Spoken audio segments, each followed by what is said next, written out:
what I've got here is an Astro 3220 motor, which I've attached some external hall sensors to, which you might have seen before, and it's all timed up to run quite nicely in Y here.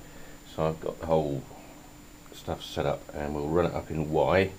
Just twist the throttle. Hey, look at the current. We can see it's using just over half an amp, and it sounds quite happy.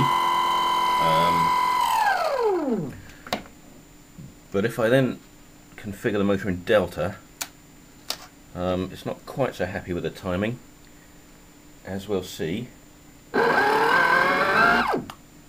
It's got that sort of sharp, raw sound to it, which certainly indicates it's not happy, and it also draws enormous current. And the controller actually has trouble running it because it's only a little one here and it cuts out.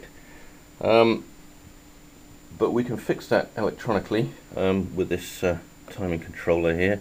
If I just switch in a bit of adjustment, what we've actually done is applied about, I don't know if you can see that, we've applied about 22 degrees of correction at maximum RPM on the delta mode there. So we've got the motor switched in delta, I've got the correction switched in here. Let's see how it goes.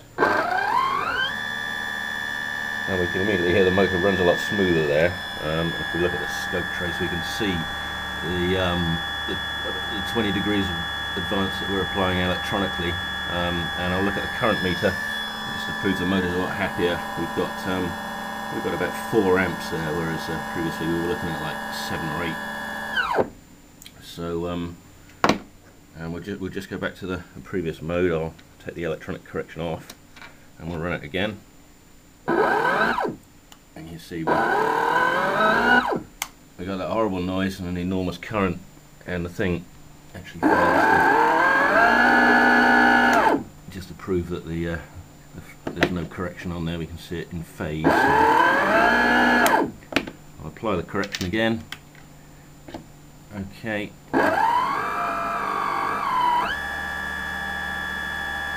Running much happier.